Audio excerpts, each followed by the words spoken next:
us in the studio is Executive Editor, Upshot Media, Mojeed Jamiu. Good morning, and thank you for joining us on TVC Breakfast. Good morning. Now, some Lagosians, if I may use the word, have, hailed the governor for this move on banning Okadas, but others have said that not much has been done in the aspect of traffic congestion, and so this move, it's not ideal at all. On what side of the divide do you stand? I'm on the side of the government because if you look at the figures, I mean, from what Adedoja just rolled out and quoting the commissioner, we have more than 10,000 reported cases of Okada accidents in government hospitals alone. I mean, Lagos State government hospitals. We are not talking about private hospitals or federal institutions, or even those who will go to native doctors or to fix. Some who won't even go to any hospital. Or those who won't go to any hospitals at all. Those are reported cases of accidents. If you go to the RRS, security implications, the rapid response squad, the security implications of what they use these Okadas to perpetrate the kind of evils. I mean, people going to the airport, snatching their bags. You're in a traffic, there's a traffic snarl, and they snatch your bag. I mean, they do a lot of stuff, kidnapping, and even at a pump. Why was it banned in Kano, for example? Because there was an increase in attacks by Boko Haram members using Okada. But in Lagos, it's quite a peculiar place. Some people will argue that despite the ban and the peculiarity of traffic in Lagos, that is the easiest means of transportation for most persons. How were we moving in Lagos before? The population was not as much as this. Okay, now fine. Is it Kano? I keep going back to Kano. We had more Okadas in Kano than anywhere in Nigeria. But the level of commercial activity in Kano is not as intense as what we see in Lagos. Fine, but okay, I'll now take you to China, where we have more population per square meter than even in Lagos, but they have other means of transportation. How do we manage traffic in this situation? Fine, yes, tricycles, but they are licensed.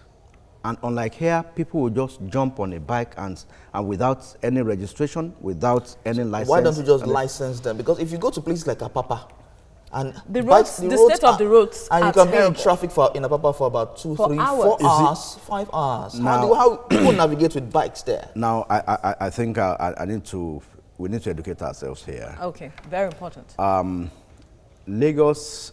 The landmass of Lagos is just about 0.4% of that of the entire country, whereas Lagos population is more than 20% of our entire population. So the landmass is not increasing, but the population of Lagos is growing. We have more vehicles per kilometer in Lagos than any other place in the country. We have about 227 vehicles per kilometer in Lagos, compared to an average of 17 in other places. So. That's why government is making efforts to ensure that the blue line is on course. I mean, they are increasing, they are joining, collaborating with Uber to increase water transportation. These are other alternatives. And from what the commissioner said, the affordability is another issue, because some persons, this blue line that you talked about may not. We're talking about time management. We're talking about affordability.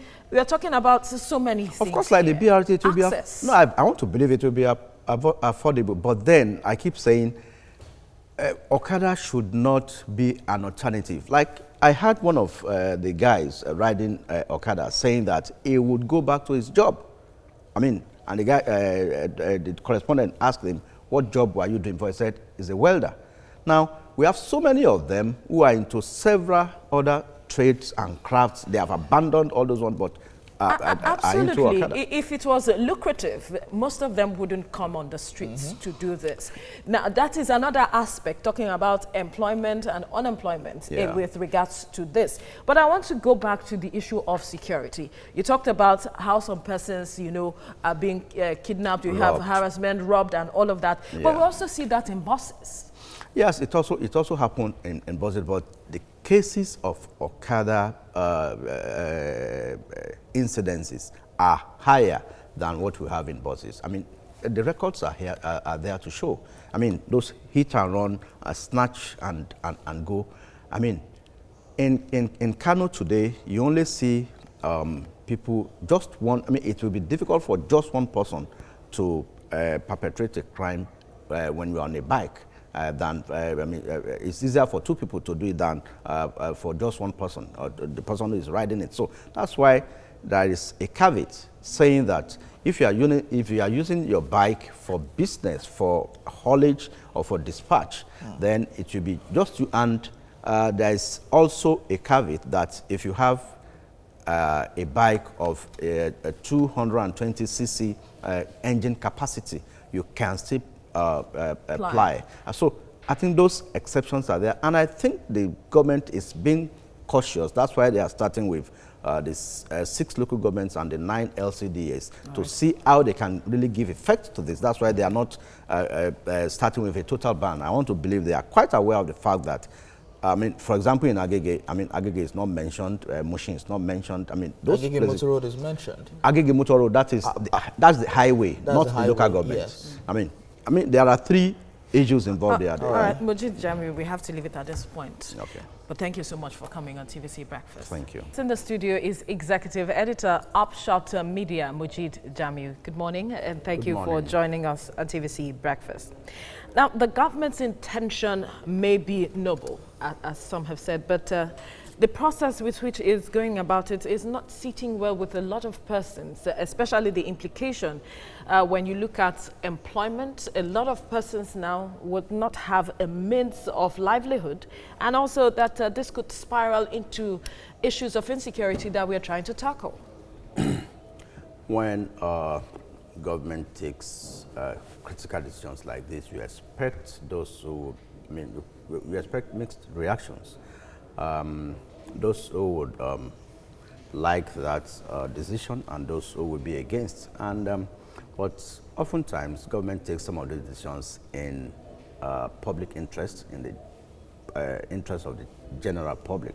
The government cited the security concerns and also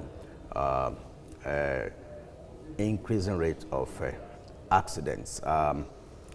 If you check statistics at the last week, for example, the Lagos State University Teaching Hospital at Ikeja there, in 2019 alone, there were 1,200 reported cases of Okada accidents where we had some fatalities which led to death. And that is in one hospital alone.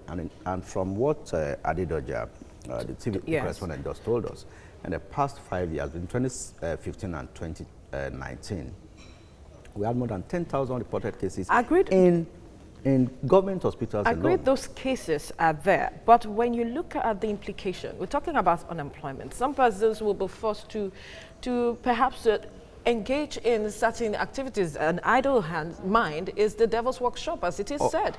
And then perhaps some other persons would say that perhaps advocacy in terms of creating awareness and reorientation of these Okada riders on how they go about plying the routes should be the direction the government should have gone. Okada could be a low-hanging fruit for some, as in a quick means of getting money, but then you don't wake up and go to school to go and learn Okada riding. I mean, absolutely. Some of these people have other trades which they have abandoned. Maybe some of them are welders, artisans, what have you. But the peculiarity of the situation, entrepreneurs are complaining.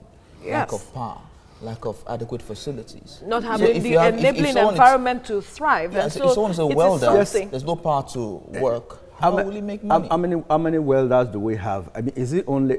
There are some trades you don't need. You don't need power, for example, to farm, to go to farm, or to do plumbing, or to do bricklaying. I mean, or to do joinery, or and there are so many other things you don't need power to do. So it shouldn't be an excuse. I mean, for us to encourage Okada. This conversation, Mojeed Jamiu, will definitely continue, but let's leave it here at this point. Thank you so much for your time. Thank you.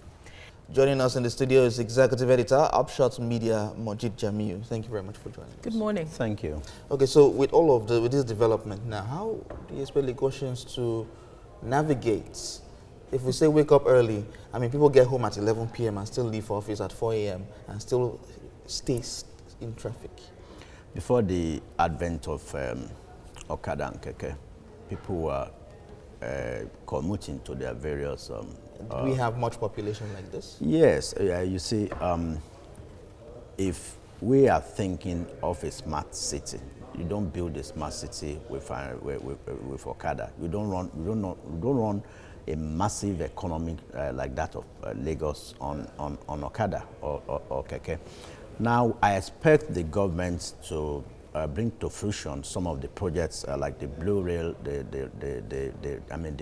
blue line of the rail, the red line, and others, as well as improve on the collaboration with Uber on water transportation. These are other. If the intention of the government is to build a smart city, look at the state of the roads. What has been done in that aspect? And again, do you think that this policy was properly communicated to these persons? Because some of them say they do not know what is going on. Well, probably I would say as a journalist, government need to do more in terms of enlightenment before you bring out. But as a journalist, I've been seeing some signs on the roads, and I've been hearing of advocacy on the road, on radio and television since about 2 or 3 weeks ago. If you take notice, you see some of these road signs. But I've been wondering, Okada prohibited, Keke prohibited on street lights since about 2 or 3 weeks ago, and I've had 1 or 2 announcements on radio giving a hint that something like this will be coming.